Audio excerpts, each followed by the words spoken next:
Bonjour à tous, bonjour à Chicoutimi. Vous m'entendez bien? Oui, bon, moi je ne vous entends pas, mais... alors, est-ce qu'il y a moyen qu'ils posent des questions éventuellement? Ou, Il y a des questions, tu peux Oui, on peut poser des questions. Ah, là, je vous entends. Bon, OK, ça a l'air un peu moins sens unique. On avait mis le micro sur sourdine. Parfait, excellent. Donc, bonjour à tous, ici aussi à l'ETS. Je me présente, Jean-François Beaulin, professeur en génie électrique et passionné d'enseignement. Donc, depuis mes tout débuts, j'ai toujours eu à cœur l'enseignement, puis les méthodes d'évaluation, d'accompagnement, du cheminement de l'étudiant. Et aujourd'hui, je vais vous parler d'un outil que j'ai découvert, que Vincent a présenté, la plateforme iPeer.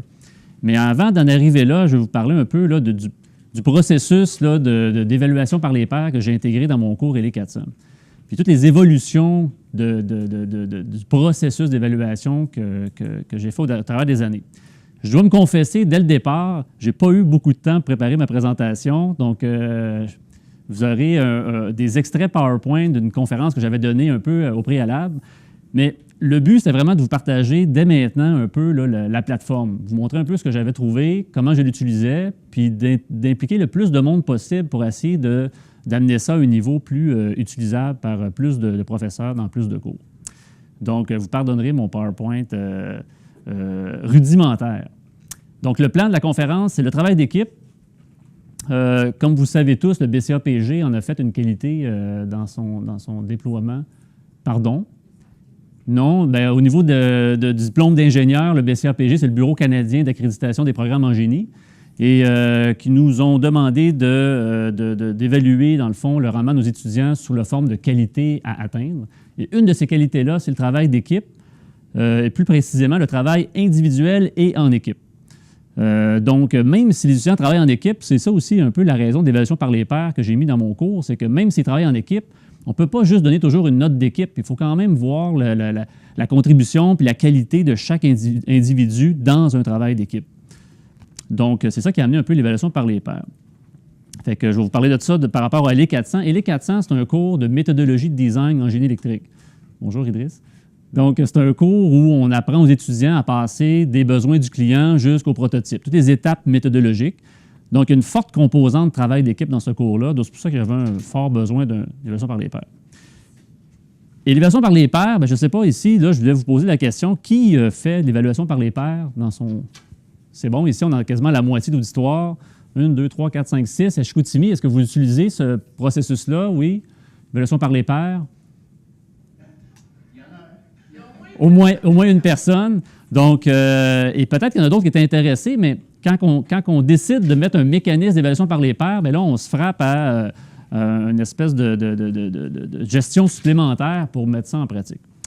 Fait que dans mon cours, moi, ça a évolué d'un simple formulaire d'évaluation par les pairs à l'EPA, qui est l'évaluation par les pairs automatisée. Je voulais automatiser un peu le processus. Puis depuis un an, je suis tombé sur iPeer et là, j'ai commencé à intégrer ça. Bon, problème rencontré, conclusion et discussion. Puis discussion, je vous invite à discuter au fur et à mesure. Là, je ne veux pas vraiment faire une présentation où on discute juste à la fin. Donc, le travail d'équipe, comme je parlais, la qualité du BCAPG. Donc, dans un cours où on a un travail d'équipe, on veut donner une note d'équipe, puis on veut évaluer la contribution individuelle des étudiants, bien, une méthode, c'est de mettre en place un formulaire d'évaluation par les pairs où les étudiants évaluent le travail de leurs coéquipiers. Fait que moi, un premier formulaire que j'avais mis en pratique, ou plutôt une méthode que j'ai mis en pratique, que j'ai trouvée dans la littérature, c'est le professeur Brown. C'est un article qui avait été publié dans le domaine de la pédagogie en 1995. Puis le professeur Brown proposait cette méthode-là, ce mécanisme-là de modulation de la note individuelle de l'étudiant dans un travail d'équipe. Donc, vous voyez, la formule est assez simple. On a une note d'équipe, complètement à droite. Ici, je vais prendre ma souris, ça va être plus facile. Donc, la note d'équipe, mettons qu'il y a un travail d'équipe sur 100, puis la note d'équipe est de 75 % pour l'équipe. Donc, ce que le professeur Brown proposait dans son article, c'était de faire une évaluation par les pairs. Et là, mettons, un individu dans l'équipe reçoit la moyenne des évaluations de l'étudiant. Donc, tout le monde de mon équipe m'évalue et on fait la moyenne de ces évaluations-là. Et aussi, on fait la moyenne de les évaluations de toute l'équipe. Et là, on divise. Donc, par exemple, moi, je suis dans une équipe de 10 personnes. Si l'évaluation par les pairs est sur 35, par exemple, j'ai 30 sur 35 en moyenne. Je suis quand même bien évalué. Puis là, on fait la moyenne de toutes les évaluations des individus dans l'équipe. Peut-être que la moyenne de l'équipe est à 22 sur 35. Donc, de façon générale, au niveau de l'équipe, l'évaluation est un peu plus sévère. Moi, je suis évalué à la hausse. Donc là, si on divise ici, ma moyenne à moi de 30 sur 35, par rapport à la moyenne de l'équipe de, mettons, on avait dit 22, bien, j'ai un facteur de 1 et plus. Donc là, je multiplie par la note d'équipe, fait que ma note individuelle, ici à gauche, va être plus élevée que la note d'équipe. Exemple, si on prend le tableau ici, on voit Maxime, Éric, Olivier et Frédéric, qui sont des étudiants fictifs. On a ici des évaluations par les pairs. Il y a une auto-évaluation qui est faite. Donc, Maxime s'évalue lui-même à 90 %. On a après ça son père numéro 1, qui pourrait être Éric, qui l'évalue à 95, le père numéro 2, le père numéro 3, et on a la moyenne de l'étudiant. Donc, la moyenne des étudiants, 95, 90, 70. On voit qu'Olivier a une évaluation un peu plus basse. Frédéric, 83. On a la moyenne d'équipe, qui est constante. Dans le fond, on fait la moyenne de tout ce qu'on a ici comme évaluation. Et ce que je vous disais tantôt, le facteur d'ajustement peut être de 1 ou en dessous de 0, dépendamment si votre moyenne individuelle est plus élevée ou plus basse que la moyenne de l'équipe. Et là, on a la note finale de chaque individu. Donc, pour ce travail-là, qui était noté sur 50, vous voyez que là, ici, on n'a pas la note d'équipe. Je ne pense pas que je l'ai mis dans le tableau. Oui, 40 sur 50 ici. Donc, on voit que Maxime a eu 44 sur 50, quasiment 45 sur 50, donc il a eu une note plus élevée parce qu'il a été évalué à la hausse par ses pairs sur différents critères. Et puis, Olivier a une note plus basse. Donc, c'est le concept de modulation de la note individuelle en fonction de la contribution. Où, là, il faudrait voir, là, ici, on ne parle pas de critères d'évaluation par les pairs. Et c'était un des... moi, c'est un des éléments que je trouvais un peu... faible dans ce mécanisme-là, c'est que c'était juste une note sur 100. On disait, j'évalue tel pair à 70, à 80.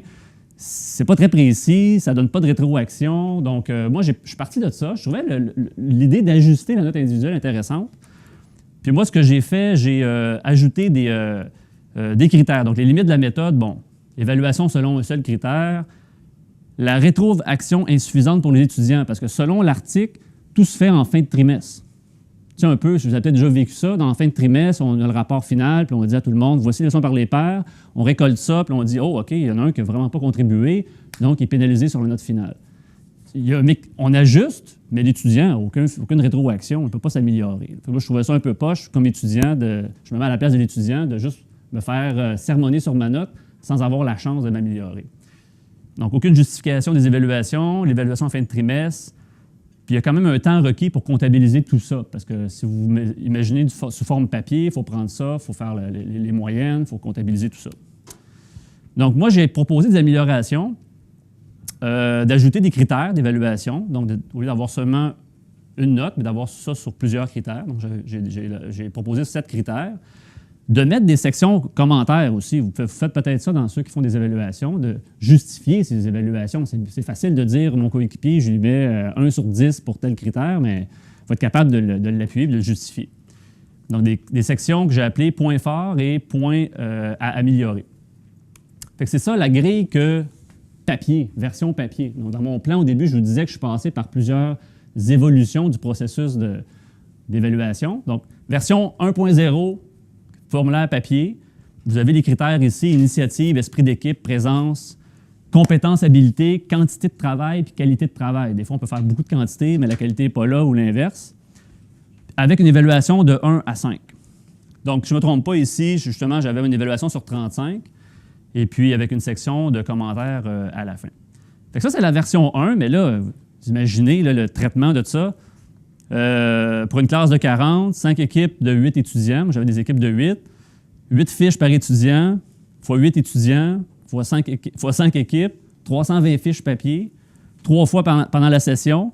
J'avais du bon vouloir de dire, on va faire une évaluation après le mois 1 pour que l'étudiant ait une rétroaction puis qu'il fasse comme, « Hey, je suis poche, moi, en initiative. Mon équipe me trouve poche au niveau de l'initiative. » Bien, je m'améliore, puis à l'évaluation numéro 2, je vais leur montrer que je suis meilleur.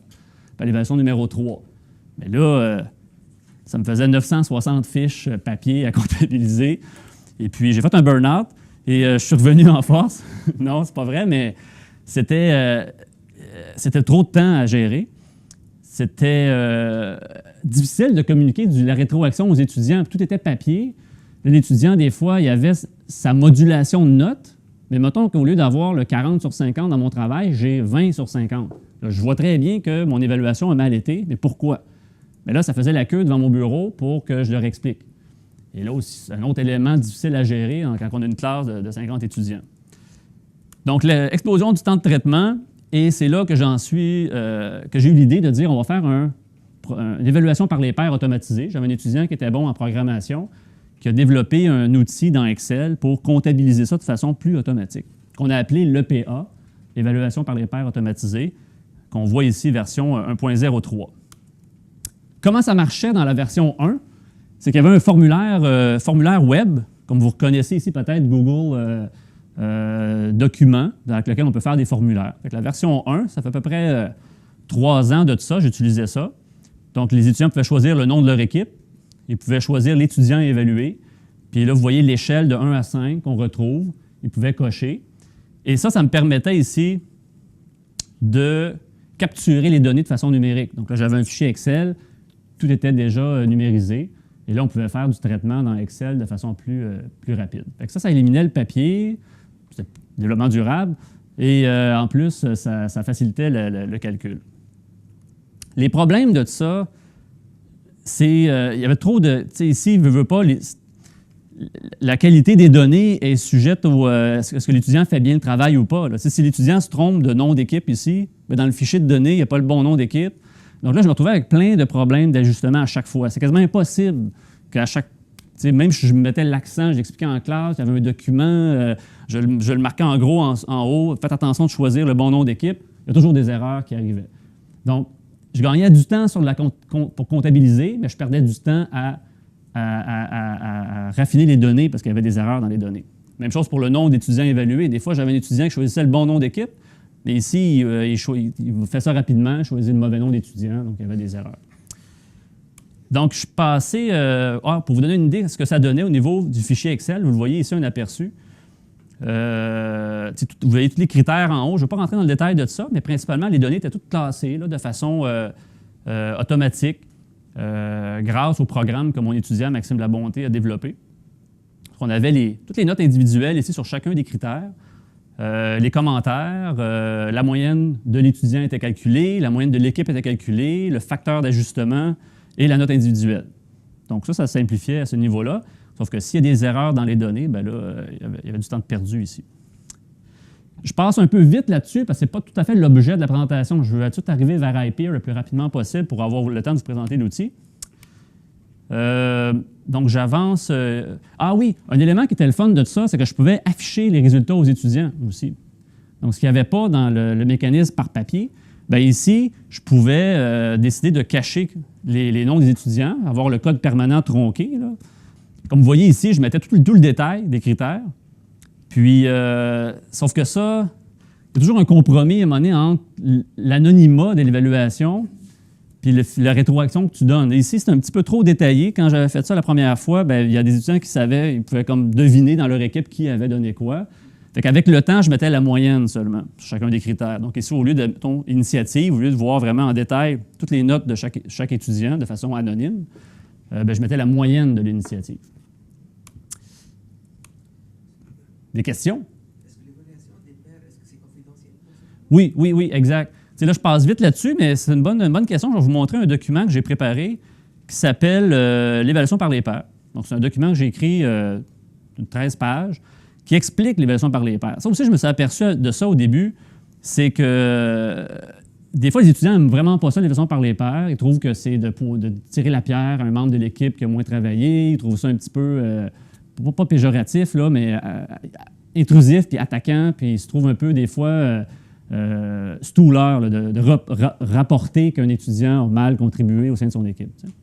Fait que, puis j'ai quand même fait des recherches là-dessus, j'ai lu pas mal de littérature, puis là j'ai dit je vais faire un document qui explique. Je pense qu'il fallait que ça soit juste mieux expliqué, et j'ai remarqué que depuis que je fais ce document-là, que j'explique mieux aux étudiants les raisons d'être des leçons par les pairs, puis que dans la vie de tous les jours, on est évalué par leurs pairs, il s'agit d'une promotion dans l'emploi, ou tu sais, on demande les avis de tes collègues de travail pour savoir quel rendement tu fais. Donc. Fait qu'ici, ce document-là, je dis pourquoi faire une leçon par les pairs, la méthode utilisée, je la détaillais dans le document, le code de conduite, J'ai un moment donné, j'ai cru bon de mettre un code de conduite, au moins de l'énoncer. Après ça, je n'ai pas le contrôle, je ne peux pas faire la police si tous les étudiants l'appliquent. Bon, au moins de mettre ça clair, à quoi je m'attends, puis qu'est-ce qui est bon de faire ou pas bon de faire, comme on ne peut pas vraiment s'arranger entre deux pour dire on va torpiller un collègue dans l'équipe. Ça va de soi, mais si c'est pas dit, ben, pourquoi pas le faire? Mais moi, en le disant que c'est comme il y a un code de conduite, j'ai remarqué qu'il y avait une amélioration au niveau des étudiants. L'histoire de la perception aussi, puisqu'on est dans le document ici, là, je ne vais pas aller dans le détail, je pourrais vous le transférer, le document, si vous voulez le lire, là, il est disponible. La section 5, ici, notre perception est celle des autres, de notre travail. Donc, la perception que les autres... Je me suis aperçu beaucoup que quand je avais des étudiants qui venaient me voir dans mon bureau, ils disaient « Hey, au niveau de l'esprit d'équipe, j'ai eu 2 sur 5 en moyenne. Pourtant, j'ai un super bon esprit d'équipe. » Et là, c'était le conflit de comment moi je perçois mon rendement ou mon comportement par rapport à comment les autres me perçoivent. Des fois, c'est 2 bulles complètement séparées. Puis là, je commençais à lire là-dessus. J'ai parlé à des amis qui étudiaient en psychologie. Là, ça sortait pas mal dans mon cadre de génie électrique. Là. Puis je suis tombé dans cette dynamique-là, puis je trouvais ça intéressant. Puis là, je sentais qu'il y avait de quoi de nouveau à apporter à l'étudiant. De dire, gars, tu te perçois comme ça, mais force est de constater que quand tu travailles en équipe, les gens ne le perçoivent pas comme tu le penses. Donc là, il faut que tu réussisses à trouver des mécanismes pour à plus arrimer là, ta perception et celle des autres. Puis ça donnait des bons résultats. Il y avait des étudiants qui disaient « Hey, je travaille fort, je fais beaucoup de quantité de travail, mais les étudiants m'évaluent à la baisse. Tu le fais où ton travail? Ben, je fais ça chez nous, dans les réunions, comment tu te comportes? Très réservé, parle pas beaucoup. Ben, si tu fais beaucoup de travail, mais les autres ne le voient pas que tu fais beaucoup de travail. Donc, apprends à le communiquer puis à le dire que tu travailles, puis peut-être le mieux le démontrer puis le mettre en valeur. Fait que cet étudiant-là a comme évolué un peu à mieux se faire percevoir, dans le fond, par rapport à ce qu'il faisait. Fait que ça, ici, je faisais des exemples K1, K2 là, dans le document. Je faisais des mises en situation pour que les étudiants se reconnaissent, là, de faire attention aussi à la perception qu'on a et la perception des autres. Donc, je reviens ici. Et là, je vais vous parler de l'évolution un peu. Donc là, il y avait le formulaire ici que je vous ai présenté en ligne sur Google Doc. Un problème aussi qu'il y avait par rapport à ça, c'était que je devais créer à chaque début de trimestre un nouveau formulaire avec les nouveaux noms d'équipe, rentrer les noms des étudiants. Donc, c'était beaucoup trop lourd là, à chaque fois de faire ça. À l'ETS, on avait un outil qui s'appelle questionnaire.etsmtl.ca, que vous voyez dans la barre en haut, qui est une plateforme pour faire des sondages à l'ETS. J'ai demandé accès à ça. Et ça, mon idée derrière ça, c'est une fois que je fais un formulaire là-dessus, bien, les étudiants ont automatiquement des comptes. Ils peuvent utiliser leur login de l'école régulier. Donc là, je n'aurais pas à me casser la tête à importer des étudiants et à créer des comptes. Tout est déjà dans le système. Fait que vous reconnaissez un peu le formulaire. Ici, il y avait différentes... Vous voyez qu'en haut, il y a 8 pages. Donc, c'est le même principe. Les étudiants répondaient au sondage d'évaluation par les pairs dans le formulaire. Mais encore là, ce n'était pas parfait. Il fallait que j'importe définitivement les équipes. Vous voyez ici la liste des équipes de cette session, de ce trimestre-là. Ça, il fallait que je le change. Et il y avait encore des erreurs au niveau des données. Dans le fichier résultat, il y avait encore des fois des incohérences, des étudiants qui avaient mal sélectionné leur nom d'équipe. Donc, je ne m'en sortais pas à ce niveau-là. Ce n'était pas encore parfait. C'était encore beaucoup trop de... Je voulais gagner du temps pour le processus de gestion, mais je me retrouvais encore à en perdre. Pour en arriver, cette année, avec la plateforme iPeer. Donc, c'est ici que vous ouvrez une autre fenêtre. Ça va à Chicoutimi, vous voyez les fenêtres ici. Donc, je vais même me déconnecter. Donc, iPeer, comme disait Vincent en début de présentation, ça a été développé par l'Université British Columbia, UBC. Et c'est code source ouvert et gratuit. Donc, vous allez sur iPeer UBC, vous pouvez télécharger le code source sans demander à personne. Il y a des droits de distribution et d'utilisation.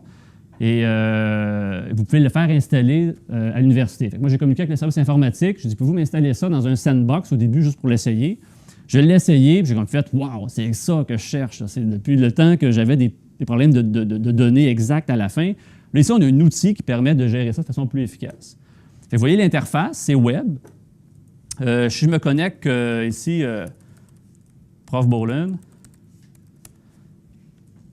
Là, je ne rentrerai pas dans les détails aujourd'hui de comment fonctionne toute l'interface, mais principalement, vous pouvez créer des formulaires. Je vais ici, là, voici, on voit évaluation par les pairs.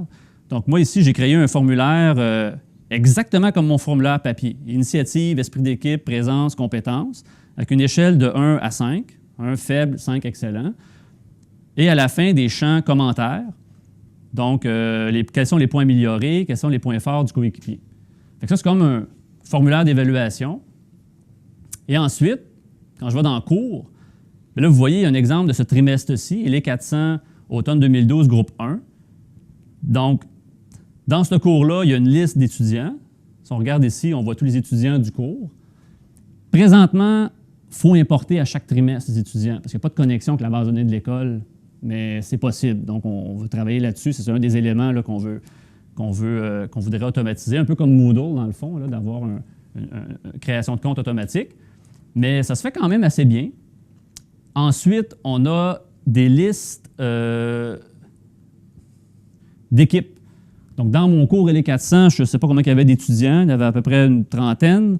Donc, vous voyez ici qu'il y a 3 équipes, MagicBus, Genius, puis les 9 RETSL. Donc, et là, l'évaluation par les pairs va se faire toujours au sein d'une équipe. Fait qu'automatiquement, la division est faite. L'étudiant n'a pas besoin de choisir son nom d'équipe. Il est automatiquement associé dans une équipe. Donc, il n'y a aucune possibilité d'erreur de données comme j'avais dans mes 2 autres formulaires, version 1 et 2. Là. Et si je prends l'exemple d'une équipe, donc on voit les membres de l'équipe ici, je vais plutôt prendre un exemple d'une évaluation, vous montrer un peu l'interface qui est quand même, vous voyez que c'est quand même assez convivial comme interface.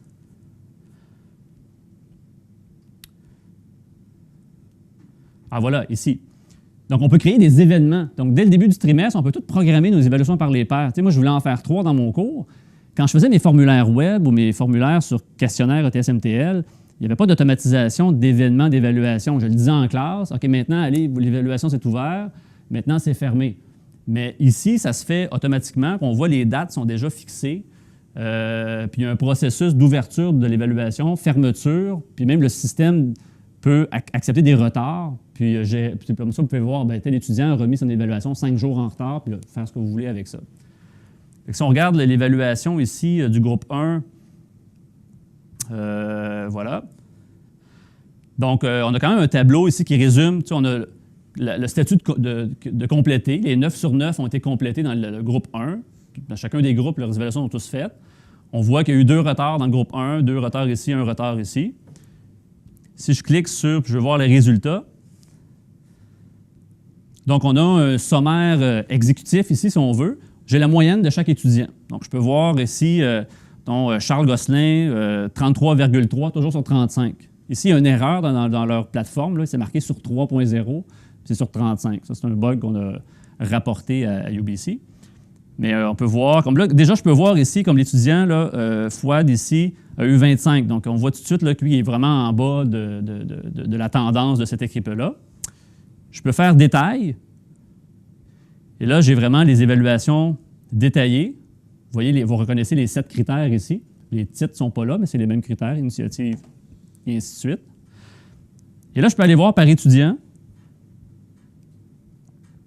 Comme là, je vois pour l'étudiant, on avait parlé de Charles tantôt. Je vais voir Charles ici. Donc, je peux voir ici Charles, sur chacun des critères, on a les notes individuelles de chacun des évaluateurs. Donc, c'est assez... Et là, quand je descends à la fin de la grille de Charles, j'ai les commentaires que les étudiants ont laissés. Puis l'outil nous permet de relâcher les évaluations et ou les commentaires. Donc, on peut dire qu'on rend juste public les évaluations. Fait que moi, mettons, comme étudiant, je vois de façon anonyme, la moyenne de l'évaluation de mon équipe. Mais on pourrait dire aussi relâcher les commentaires. Puis là, je verrai les commentaires de mes coéquipiers, mais ça, je ne l'ai jamais vraiment fait parce que il faut modérer des fois les commentaires. Oui. Si jamais on accroche le bouton par erreur de Release Comments, y a-t-il une façon de... Tu peux faire... Si tu cliques Release, tu peux faire, le bouton va changer à Unrelease. OK. Tu pourrais unreleaser, oui. Mais c'est une bonne observation. Comme on voit à la fin, Release Rate, Release Comment. Donc, c'est là que le système, par défaut, ne relâche pas les notes. Donc, c'est prévu que l'enseignant, moi, normalement, je descends, je regarde juste rapidement s'il n'y a pas des incohérences. Si je voyais un étudiant qui a mis des 1 partout à son coéquipier, ça, c'est quelque chose d'inacceptable. Dans le code de conduite, c'est écrit que tu ne peux pas faire ça, à moins d'avoir des solides commentaires ici de justification pour chacun des critères. Si tu mets des 1 sur 5 pour tous les critères, je peux croire que tu ne l'aimes pas, ton coéquipier, tu n'es pas satisfait de son travail, mais de quoi? Ça serait très... donc, généralement, et ça, c'est un bug un peu de l'outil qu'on a détecté avec le temps, c'est que par défaut, c'est 1 sur 5. Donc, si tu descends rapidement dans le formulaire, puis tu oublies d'évaluer un critère, il va être mis à 1. Puis ça, si j'avais eu le choix, je l'aurais mis à 5. Fait qu'au moins, si tu oublies, ben, ou à 3 ou à 4, je ne sais pas, il faudrait voir, mais 1, c'est pénalisant pour l'étudiant, puis c'est plate, puis il faut gérer ça par la suite, là. Donc, moi, je descends rapidement, je regarde s'il n'y a pas des trucs, je ne peux pas lire tous les commentaires, c'est impossible, mais, et là, je relâche les évaluations et je descends comme ça. Donc, je ne veux pas aller plus loin dans toute la revue là, de l'outil, mais ça a grandement amélioré là, le traitement des trucs. Là, ils sont à la version 2.3.1 que vous voyez ici. La version 3.0 bêta est sortie il y a 2 semaines. On l'a fait installer ici à l'école sur ipeertest.smtl.ca. On est en train de la tester. Puis elle devrait être disponible version finale au début de l'hiver. Puis là, dans la version 3, bien, il y a plein de petits bugs qu'on a détectés et qu'on a commentés vont être réglés. Là. Donc, j'ai bien hâte d'essayer la version 3. Ouais. Ça applique la formule que tu as montrée au début? Non. Non, c'est ça. Bonne observation, Marc. Là, ici, l'étudiant voit son résultat, il voit la moyenne par critère, mais il n'y a rien qui traite ça. Après ça, l'enseignant est libre de faire ce qu'il veut avec ça. Est-ce que tu pourrais être en fin de trimestre puis dire je module la cote. Mettons que l'étudiant avait A+, mais que je vois que son évaluation est très mauvaise, je pourrais le descendre à A-. C'est ce qui se fait à l'Université Laval. Moi, j'ai regardé un peu d'un cours semblable au mien. Puis à l'Université Laval, ils modulent la cote finale. Mais encore là, aucune possibilité à l'étudiant de s'améliorer. Moi, j'aime mieux moduler la note. Donc, nous, ce qu'on a fait, c'est que l'outil Excel qu'on avait développé, Maxime Labonté a développé un pont vers iPeer. Donc, on va chercher les données dans iPeer. Et j'ai ma feuille Excel, comme je vous ai montré dans les versions précédentes, et là, je peux rentrer la note d'équipe, puis je fais une modulation. Fait qu'on fait, c'est comme une combinaison iPeer puis EPA qu'on avait développée, mise ensemble. On a, et même Maxime Labonté, l'étudiant, je parlais avec lui, il dit, on n'aurait plus besoin d'Excel vraiment. On pourrait, comme ça, c'est un code source ouvert, on pourrait développer un add-on là, dans iPeer pour intégrer la technique de modulation, puis d'avoir une espèce de, on voit des onglets en haut ici, on pourrait avoir un onglet, là, évaluation des pairs automatisée, puis là, qu'on pourrait avoir cette espèce, rentrer la note d'équipe, puis nous donnerait les notes individuelles, puis faire l'affichage. Fait que c'est ça notre plan de développement là, pour le futur, de ne pas avoir... Parce que là, probablement, on a Excel, il faut se connecter avec la plateforme iPeer. Si tu es à la maison, il faut que tu partes VPN, donc il y a des petits trucs un peu moins fun, là. Mais ça fonctionne pour l'importation directe. Là. Oui? Qu'est-ce que le feedback des étudiants sur le système? Est-ce qu'ils aiment ça? Est-ce qu'ils trouvent ça bien? Oui, j'ai pas eu beaucoup le temps je devrais faire peut-être un sondage, tu sais, mais les étudiants, ça dépend. Quand tu te fais mal évaluer par tes pairs, c'est difficile d'être content qu'il y ait cet outil-là. Donc, les étudiants un peu plus couchsurfers, là, qui surfent des fois dans des équipes puis ils vont chercher la note d'équipe, n'aiment vraiment pas l'outil. Là. Parce que tu ne peux pas te cacher dans un coin. C'est l'objectif. Il y a des étudiants, des fois, pendant l'évaluation, s'il y a un critère... les commentaires sont nécessaires. Puis moi, je demande toujours aux étudiants, si vous donnez des notes de 1, 2 ou 3, ça prend absolument un commentaire. Puis je dis aux étudiants, tout reste anonyme, mais en tout temps, vous venez cogner à ma porte, je veux savoir, moi, pourquoi, dans mon équipe, on trouve que je n'ai pas un bon esprit d'équipe. Puis moi, je résume en mes mots les commentaires de l'équipe. Je regarde les commentaires, puis je dis, de façon générale, dans ton équipe, il y a ci, ça, ça. Mais c'est beaucoup de travail de faire ça, là, de rencontrer. Il y a beaucoup d'étudiants qui veulent... mais des fois, il y a des étudiants qui ont une super bonne évaluation, mais ils veulent savoir pourquoi ils ont eu 4 et non 5. Là, tu sais, je dis, écoute, là, tu as quand même une bonne évaluation, je pense pas que tu as d'éléments critiques. Fait que, mais j'ai pas sondé, là, est-ce que... des fois, je l'ai déjà fait, je pense, avec les télévoteurs, demander que pensez-vous de l'évaluation par les pairs. Puis, je pense que c'est 70% des étudiants qui étaient favorables à ça. Puis je comprenais qu'il y a un 30% qui n'aimaient pas ça. Mais vis-à-vis de l'outil direct, je n'ai pas trop questionné encore. Mais ce serait bon de faire ça. Oui, Christophe? Si la question j'ai deux autres questions. Oui. Est-ce qu'il y a un moyen d'identifier un consensus dans l'équipe par rapport à l'évaluation? C'est-à-dire que... S'il n'y a pas eu un putsch là, dans... Oui, ou je ne sais pas, juste de dire qu'il y a un consensus, une tendance qu'un membre est évalué de la même façon que les autres, ou est-ce que ça va se voir naturellement avec... Oui, bien... Moi, je ne sais pas si vous entendez les questions à Chicoutimi, mais on demandait s'il y avait moyen avec l'outil de faire un consensus. Là, une chose, moi, que j'avais dans le... J'ai-tu...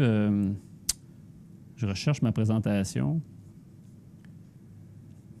Après ça va être au tour à Chicoutimi de poser des questions. Oui, OK, parfait, merci. Tu sais, au niveau de la feuille ici, vous voyez, il y a des couleurs, il y a un code de couleur dans la moyenne de l'étudiant.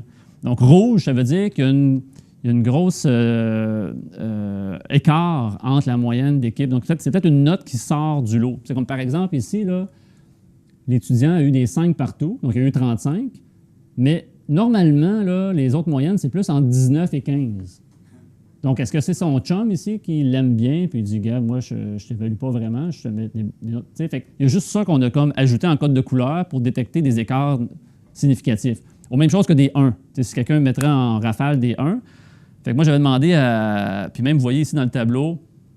Oh, excusez, là, on voit tout en rouge ici en bas, c'est des 5 sur 5 sur tous les critères. J'avais demandé à Maxime de mettre ça juste pour voir rapidement des écarts notables. Puis Mais moi, une chose que je voulais rajouter dans l'évaluation, c'est tu fais ton auto-évaluation. Fait que chaque étudiant a la liberté de s'auto-évaluer. Tu peux te mettre des 5 partout, tu peux te mettre des 3 ou des 4. Puis je voulais peut-être faire un mécanisme automatique qui, si ton auto-évaluation est pile poil sur l'évaluation que tes pairs font de toi, tu as comme un bonus dans ta modulation de notes. T'sais. Parce que ça aurait pu être un incitatif à bien s'évaluer. C'est pas fait, là, mais c'est une idée comme ça. Mais il y a moyen d'intégrer des trucs supplémentaires. On parlait de Chicoutimi pour des questions, peut-être? Chicoutimi? Eve-Marie, as-tu des questions à Chicoutimi? Ben, quelques-unes au niveau des statistiques. Là, est-ce qu'un étudiant peut dévaluer l'équipe pour se remonter lui? Bonne question, parce qu'effectivement, selon la modulation, je pourrais dire je mets des 1 à tout le monde dans l'équipe. Je me mets des 5 à mon auto-évaluation, puis selon le facteur, ça devrait m'aider à avoir une meilleure évaluation. C'est interdit dans le code de conduite.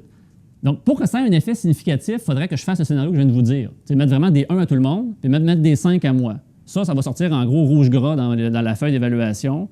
Puis, dans mon code de conduite, puis dans le document que je donne aux étudiants, puis que je suis obligé à lire en début de session, c'est que si tu ne respectes pas le code de conduite, puis en tout temps, l'enseignant a le droit de passer par-dessus les chiffres. Là. Donc, si vraiment il y a un comportement inacceptable, l'enseignant a la liberté de réajuster aux besoins ou d'annuler tout simplement l'évaluation qui est faite. Fait que pour que ça soit vraiment, surtout sur une équipe de 10, si c'était une équipe de 3 personnes, bien là, c'est peut-être plus facile de rapidement se donner un avantage. Moi, c'est des équipes de 10 normalement.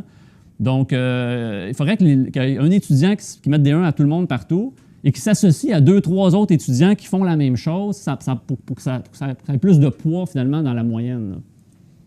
Mais, si on regarde la division qui est faite, c'est que si je m'évalue de façon juste et que tout le monde s'évalue de façon juste, c'est la moyenne d'équipe là, qui va... donc, la moyenne d'équipe peut être de 20 sur 35, mais si j'ai 21 sur 35, j'ai quand même une évaluation. Ma note individuelle ne sera pas tant que ça changée. Là, fait que, oui, c'est possible, mais il faut vraiment le faire de façon très évidente. Là. Et le logiciel fait ressortir, vous dites en couleur, les extrêmes, là? Ouais. Les extrêmes d'évaluation, soit tous des 5, soit tous des 1. C'est le logiciel qui le fait, puis est-ce qu'on a le choix sur les critères? Ça, c'est juste le logiciel dans Excel qu'on a développé ici à l'ETS. Donc, c'est une macro. C'est pas Hyper, non, exact, c'est ça. Hyper ne le fait pas. Pourrais-tu le partager à Chicoutimi, ce pont-là entre Hyper et Excel? Oui, c'est possible, mais c'est tout expérimental. Donc, c'est sûr que des fois, ça peut être difficile, mais ça serait... Oui, moi, j'ai aucun problème. Là, j'ai aucun intérêt à garder ça pour moi. Puis même que on arrive à un point aujourd'hui que je voulais le partager parce que si on veut l'amener à un autre point, j'ai besoin d'aide parce que là, le temps est limité pour travailler là-dessus. Puis il faut... même pour l'utilisation d'Hyper aussi, donc ça pourrait être intéressant que d'autres personnes l'utilisent. Fait que c'est pas Hyper qui le fait, mais ça pourrait être implémenté dans l'environnement web là, en rajoutant un onglet, là, comme on avait en tête, là, pour complètement éliminer la feuille de calcul Excel qui n'est plus vraiment nécessaire. Parce que la feuille de calcul Excel, ce qu'elle donnait aussi d'intéressant, c'était de générer un PDF pour l'affichage. Là, l'affichage, c'est dans le profil de l'étudiant. L'étudiant se connecte sur Hyper. Ah, OK, mon évaluation par les pairs 1 est terminée. Je vois mes résultats. Donc, on n'a plus vraiment besoin d'Excel pour générer un PDF d'affichage. Puis la seule raison que j'utilise Excel, c'est pour calculer la note individuelle qui pourrait s'automatiser en ligne. Là. Est-ce que vous avez des étudiants qui oublient ou qui refusent de remplir le questionnaire? Oui, bonne question. Des étudiants qui oublient, oui. Moins avec l'environnement iPeer que j'avais quand j'avais des formulaires sur Google Docs, par exemple. Parce qu'effectivement, c'est comme une évaluation dans le nuage. Je le disais en classe, il faut faire l'évaluation par les pairs, mais il n'y avait pas de rappel. Là, avec iPeer, c'est programmé. Puis même dans la version 3 d'iPeer, il y a un courriel automatique qui est supposé être envoyé à l'étudiant pour lui rappeler de faire son évaluation. Puis un courriel pour lui confirmer que son évaluation est bien rentrée. Ça aussi, c'est...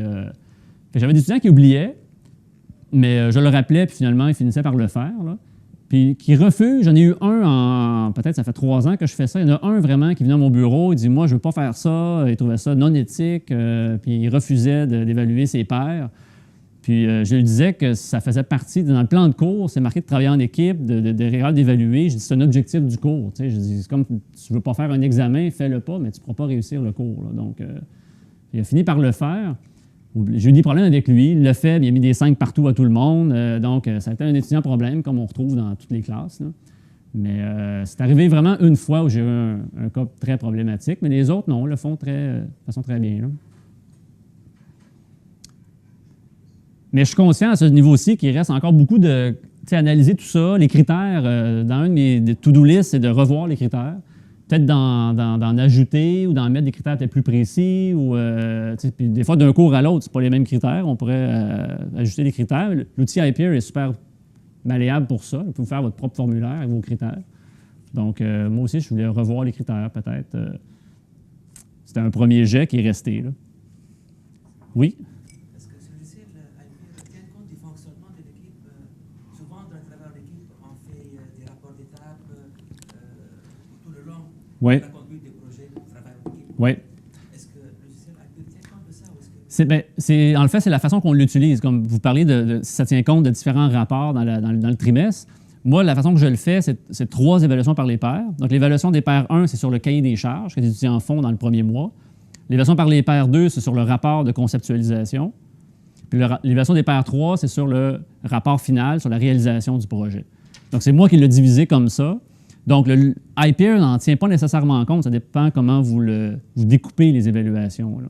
Parce que souvent, il y a des rapports d'étape. Peut-être aussi l'enseignant lui-même, il va évaluer. Et puis aussi, en fonction à la lumière de ça, Ouais. c'est des rencontres quotidiennes ou hebdomadaires. Ouais. C'est cyclique et tout ça. Donc, ça peut-être qu'il faut les gérer aussi à ce niveau parce qu'il y a des équipes qui travaillent bien, fonctionnent bien. Il y a d'autres Ouais. qui font rien. Bien ça, tu sais, mettons, on prend le cahier des charges. Le cahier des charges est évalué par le chargé de laboratoire. Puis dans la grille de correction du cahier des charges, il y a les rencontres hebdomadaires lors de la période de laboratoire. Il y a un critère là-dessus. Donc, dans la note d'équipe, mettons que l'équipe a 40 sur 50, bien, dans la grille de correction du rapport, c'est tenu en compte, là, tous les différents éléments, la gestion du projet, il y a une grille spécifique à ça. Ensuite, quand on passe à iPeer, on veut juste savoir, votre 40 sur 50, là, est-ce que vraiment, là, au niveau de la contribution de tous les membres de l'équipe, comment ça s'est passé? Bien là, des fois, ça se passe super bien. L'évaluation des pairs fait juste dire tout s'est bien passé.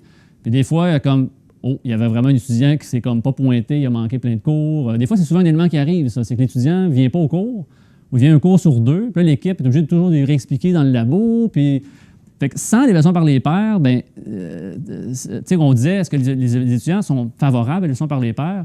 Il y en a qui sont vraiment favorables parce qu'ils font, enfin, on a un droit de veto. On peut dire là, que dans une équipe, sinon, il faut aller voir le prof, dire hey, monsieur, madame, un étudiant qui vient un cours sur 2, il faut faire le travail à sa place. Mais comment on tient ça en compte comme étudiant, comme enseignant? On ne peut pas dire OK, bien, votre note est 40, mais lui, on lui donne 35. Puis l'étudiant qui a 30, c'est difficile à gérer. Dans ce cas-là, au moins, on a un feedback. Là. Oui.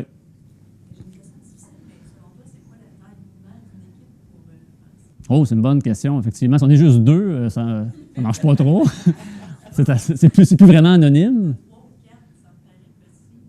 Oui. Bien, dans les trucs du professeur Brown, il était 4. L'exemple que j'ai fait, c'est tiré de son article, là, donc il était 4 personnes. Ça serait minimum 4, selon moi. Là. 10, moi, c'est des équipes de 10, donc ça marche quand même bien. C'est sûr que plus l'équipe est petite, plus que toi, individuellement, si tu tu peux biaiser l'évaluation assez rapidement, là, si tu mets des extrêmes. Quand tu es 10, c'est ce que je dis à mes étudiants, des fois, les étudiants disent « Ouais, mais il y a un étudiant qui m'a évalué, je ne sais pas, mettons, tout le monde l'évalue entre 4 et 5 sur 5, puis il y a un membre de l'équipe qui m'évalue avec des 2 puis des 3. » Là, l'étudiant vient me voir, dit « On voit très bien là, qu'il y a un étudiant, mais je fais rapidement constater que ça n'a aucun impact dans sa note. Là. Mais cet étudiant-là te perçoit quand même, des fois, il y a des conflits de personnalité aussi qui s'installent. Là, c'est pas, on ne peut pas se faire aimer de tout le monde. Là. Fait que la question, je dirais minimum 4. Là. Mais on pourrait confirmer ça de façon plus quantifiée. Là. Oui? Est-ce que l'outil tient compte des rôles dans une équipe? Non. Non. Pas, mais il y aurait peut-être moyen, mais effectivement, comme dans le cas de mon cours, il y a un chef d'équipe. Le chef d'équipe, moi, ce que je fais, je le fais varier à toutes les 2-3 semaines pour que tout le monde passe par le rôle de chef d'équipe et que ça partage la responsabilité. Parce que si c'est le même chef d'équipe tout le trimestre, bien, il y a la lourde tâche d'assumer ça. Puis des fois, il y a une évaluation plus sévère parce qu'il y a comme un rôle supplémentaire. Là. Mais non, la seule façon que je verrais de l'intégrer, c'est de mettre un critère associé à ça. Mais là, ça serait... tout le monde n'a pas le même rôle, donc le formulaire est unique pour tout le monde. Ça serait peut-être difficile à intégrer. Là. Je ne sais pas, mais c'est une bonne observation, hein, des rôles. Oui, Idriss? C'est quoi le temps de mise en œuvre? Là? Si moi j'ai des classes avec 200 étudiants, est-ce que c'est réaliste pour moi de dire la session prochaine, je commence? Oui. Bon point. On l'a déjà expérimenté. Au début, c'était en vase clos dans mon cours. Il y a Éric Franqueur, enseignement généraux, qui a dit « Hey, j'aimerais ça l'utiliser ». Donc, moi, j'ai un étudiant qui m'aide beaucoup, qui a dit « OK, pas de problème. La principale difficulté au départ, c'est ça me prend la liste de classe, il faut l'importer. Puis là, présentement, c'est nous qui gérons la plateforme. » Donc, je l'ai fait avec Éric Franqueur. Éric Franqueur, il y avait un autre groupe du cours de com, je ne sais plus qui l'enseignait. On l'a fait pour elle aussi. Puis là, ça commençait à s'ouvrir. Puis là, j'ai dit à Éric, il faut arrêter ça. Là. On a mis le bouchon là-dessus. Mais on voulait quand même juste voir. Mais une fois qu'on importait les étudiants, j'ai pas eu grand-chose à faire. Ils ont pris le même formulaire que nous. Donc, le formulaire est déjà créé. Il faut juste que tu te crées des événements d'évaluation. Puis tu dis, j'utilise le formulaire DD400. Je programme les dates. Et puis, c'est opérationnel. Là. Fait que c'est pas si lourd que ça. C'est ça dépend de ce que tu veux faire après, exact. Si tu veux traiter comme ça après, là, ça peut être un peu de... Mais si tu veux juste donner une rétroaction à tes étudiants, dans un premier temps, bien, ça va se faire. Là, il va y avoir une rétroaction. Tu n'es pas obligé de moduler aucune note. Là. Déjà, pour l'étudiant, déjà de savoir ce qui va bien dans son équipe et ce qui va moins bien. C'est un apprentissage.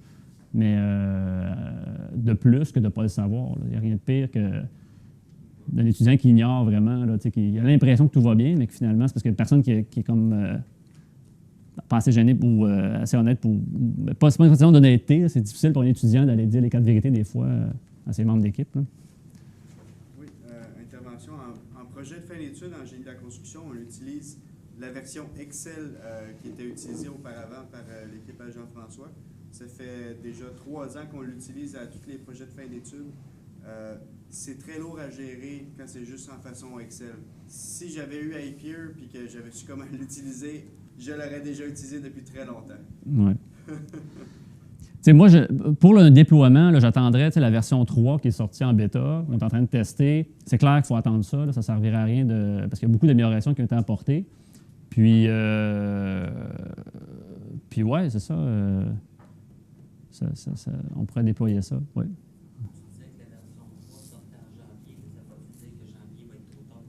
Oui, ça va être trop tard. Bien, la version bêta vient de sortir là.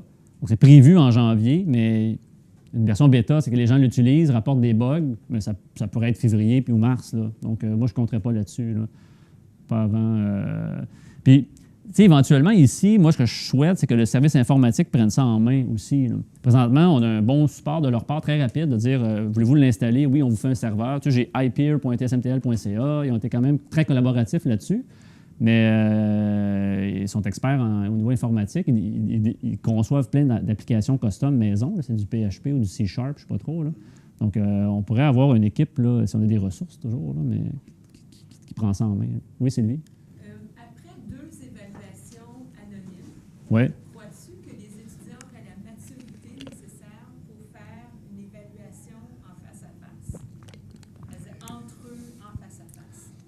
Bon point. Expliquez pourquoi je te pose Ouais. la question. Ben, moi, c'est ça, je dis toujours aux étudiants, à la base, c'est anonyme.